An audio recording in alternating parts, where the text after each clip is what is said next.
ಒಂದು ಯುವಕರ ಪಡೆಯನ್ನು ಇಟ್ಕೊಂಡಿದ್ದಾರೆ. ಅವ್ರ ಮೂಲಕ ಇಡೀ ಗೋಕಾಕ್ ಭಾಗವನ್ನು ಈ ಒಂದು ಕ್ಷೇತ್ರವನ್ನು ತಮ್ಮ ಹಿಡಿದಲ್ಲಿ ಇಟ್ಕೊಂಡಿದ್ದಾರೆ. ಮತ್ತು ಅದೇ ಕಾಲಕ್ಕೆ ಇನ್ನೊಂದು ಬಳಗವನ್ನು ಆದಷ್ಟು ಸಾಧ್ಯಷ್ಟು ಮಟ್ಟಿಗೆ ಯಾವುದೇ ರೀತಿಯಿಂದ ಸಾಮೋಪಾಯ ಇರ್ಬೋದು, ಭೇದೋಪಾಯ ಇರ್ಬೋದು, ದಂಡೋಪಾಯ ಇರ್ಬೋದು, ಯಾವುದೋ ಒಂದು ಉಪಾಯ ಮಾಡಿ ಅವ್ರ ಧ್ವನಿಯನ್ನು ತಗ್ಗಿಸುವಂಥ ಕೆಲಸವನ್ನು ಕಳೆದ ದಶಕಗಳಿಂದ ಮಾಡ್ತಾನೆ ಬಂದಿದ್ದಾರೆ. ಹೀಗಾಗಿ ಈ ಸಲನೂ ಅವ್ರದ್ದು ಗೆಲುವು ಏನು ಅಂತ ಅಶೋಕ್ ಪೂಜಾರಿ ಅವರು ನೋಡಿದಾಗ ಸಹಜವಾಗಿ ಅನ್ನಿಸ್ತದೆ, ಇಲ್ಲಪ್ಪ ಇಲ್ಲಿ ಅಶೋಕ್ ಅವರಿಂದ ಆಗ್ತಾನೆ ಗೆಲುವು ಅನ್ನೋಂಥ ಒಂದು ಪ್ರಶ್ನೆ ಇದ್ದೇ ಇರ್ತದೆ. ಇನ್ನು ಅವ್ರಿಗೆ ಬಿಟ್ಟಿದ್ದು ಯಾರನ್ನು ಮಾಡ್ತಿದ್ರೆ ಏನು ರೀತಿ ಮಾಡ್ಬೋದು ಅನ್ನುವಂಥದ್ದು. ಆದರೂ ಒಂದು ತಿಂಗ್ ಏನು ಬೆಳೆ ಆಗಿದ್ದಪ್ಪ ಅಂದ್ರೆ ಮಹಂತೇಶ್ ಕಡಾಡಿ ಅವರು, ಡಾಕ್ಟರ್ ಮಹಂತೇಶ್ ಕಡಾಡಿ ಅವರ ಒಂದು ಅಭಿಮಾನ ಬಳಗದ ಅವರು 40,000-50,000 ಫಾಲೋವರ್ಸ್ ಇದ್ದಾರೆ ಅನ್ನುವಂಥ ಒಂದು ಸುದ್ದಿಗಳು ಬರ್ತಾಯಿದ್ದಾವೆ.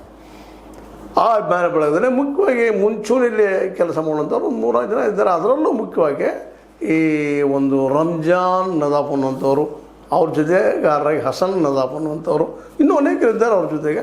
ಅವರು ಭಾಳ ಜೋರ್ದಾರಾಗಿ ಈ ಸಲ ಇಲ್ಲಪ್ಪ ನಾವು 2028ಕ್ಕೆ ಗೋಕಾಕದ ಈ ಕ್ಷೇತ್ರವನ್ನು ಬದಲಾಯಿಸಬೇಕು ಅನ್ನೋಂಥ ಏನೋ ಪ್ರಯತ್ನ ಮಾಡ್ತಾ ಇದ್ದಾರೆ ಅಂತ ಅನ್ನೋ ಮಾತು ಕಿವಿಗೆ ಬಿದ್ದು ಅವೆಲ್ಲ ಅವ್ರ ಅಭಿಮಾನಿಗಳು ಬಂದು ಮಾತಾಡಿದರು. ನನಗೂ ಅನಿಸ್ತು, ಆಶ್ಚರ್ಯ ಅನಿಸ್ತು. ಇಲ್ಲೂ ಒಂದು ಅಭಿಮಾನ ಬೆಳಗದನಪ್ಪ, ಬೆಳೀತಾ ಇದ್ದಾನೆ. ಅದು ಜಾರಕಿಹೊಳಿ ಅವರ ಒಂದು ತವ್ರ ಮನೆ ಇದು, ತವರು ತಾಲೂಕು ಜಿಲ್ಲೆ ಅಂತ ಎಂದಾಗ್ತದೆ ಗೊತ್ತಿಲ್ಲ. ಇಷ್ಟಲ್ಲೇ ಗೋಕಾಕ್ ಜಿಲ್ಲೆ ಆಗಬೇಕಾಗಿತ್ತು. ಇದಕ್ಕಿಂತ ಒಂದು ಚಿಕ್ಕೋಡಿ ಶೈಕ್ಷಣಿಕ ಜಿಲ್ಲೆ ಆಗಿ ಹೋಗ್ಯದ. ಇಲ್ಲಿಂದ ಇನ್ನೂ ಜಿಲ್ಲೆಯ ವಾಸನೆ ಬರೋದಿಲ್ಲ.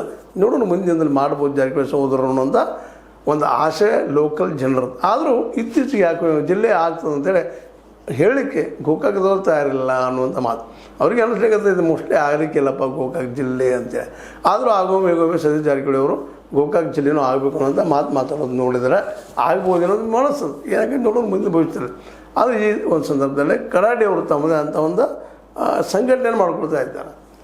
ಆ ಸಂಘಟನೆ ಜನ ಎಲ್ಲ ಕಡೆಯೂ ಇಡೀ ಈ ಕ್ಷೇತ್ರ ತುಂಬ ಜನರಿಗೆ ಭೇಟಿ ಆಗುವಂಥದ್ದು, ಡಾಕ್ಟರ್ ಕಡಾಡಿ ಅವರಿಂದ ಜನಮುಖಿ ಅಂತ ಕೆಲಸಗಳನ್ನು ಮಾಡಿಸುವಂಥ ಕೆಲಸವನ್ನು ಸಹಿತ ಅವ್ರು ಮಾಡ್ತಾಯಿದ್ದಾರೆ ಅಂತೇಳಿ ಅವ್ರ ವಾದ. ಅದೇ ಕಾರಣಕ್ಕೆ ಮತ್ತು ಇನ್ನೊಂದನ್ನು ನಾವು ಅವ್ರ ಬಾಯಿಂದ ಕೇಳಿದ್ದೇನಪ್ಪ ಅಂದರೆ ಅಭಿಮಾನಿಗಳಿಂದ, ಇವತ್ತು ಏನೋ ಅವರು ಜನರಿಗೆ ದುಡ್ಡು ಹಚ್ತಾ ಇದ್ರೆ ಯಾವ ಪಾರ್ಟಿಯಿಂದಲ್ಲ, ಎಲ್ಲಿದೂ ಅಲ್ಲ, ಸ್ವತಃ ನಾವು ಒಂದೇನೋ